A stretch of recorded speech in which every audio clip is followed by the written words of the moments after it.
The Zimbabwean government says some civil society organizations could be used to sponsor terrorism and engage in money laundering schemes. To stop that, it has passed a new law requiring non-governmental organizations or NGO to declare where their money comes from. But is there any proof? The phenomenon of illicit financial flows has been as a result of the work and activities of politically exposed persons.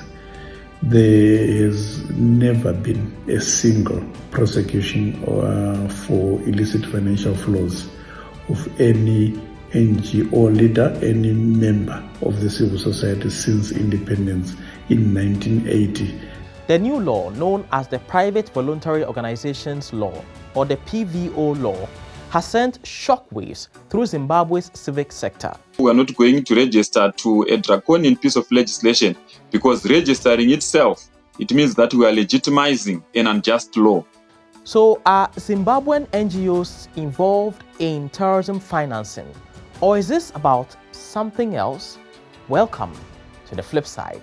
Last year, Zimbabwe took what it called a bold step to fight terrorism financing and money laundering. That resulted in a national report on anti-money laundering and counter-terrorism financing. The report made several recommendations to the government. Now, under the new PVO law, the government has the power to 1. Scrutinize who owns an NGO. 2. Track all foreign funding. 3. Deregister organizations. 4.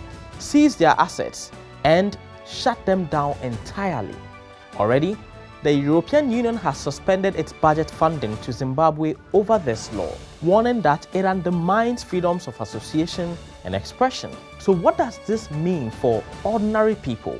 Recently, there has been, some drastic measures that were done by the US President Donald Trump, which then announced the departure of USAID and any American government-funded programs worldwide, and which our country was negatively impacted, in particular in the health sector, where much of our funding was coming from USAID.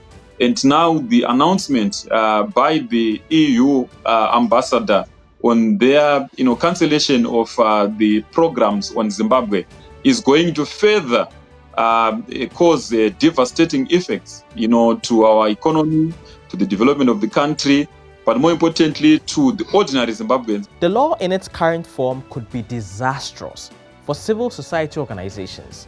But is there still a way to find a common ground between government oversight and civil society freedom? What we would need would include a process of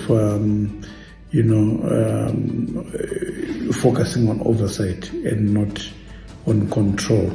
We need to have a situation where the financial regulatory framework focuses on very basic things like know your client, like having an anti-money laundering regime which is supported by forms where institutions are able to get the beneficial owner as well as the beneficial controller of financial transactions that are done through the financial system. Political opposition in Zimbabwe faces significant challenges. With elections due in 3 years, analysts are worried that this law is another step towards silencing critics.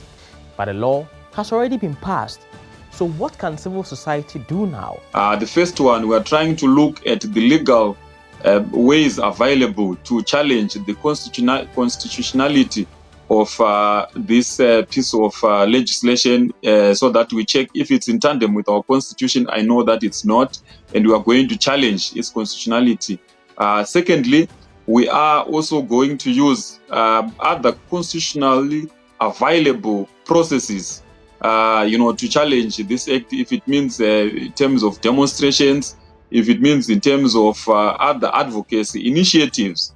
But more importantly, we are not going to register to an unjust law. Still, others argue that the time for stopping this law has passed. It's a situation where the horse is bolted and you can no longer close the stable doors because the horse has now left.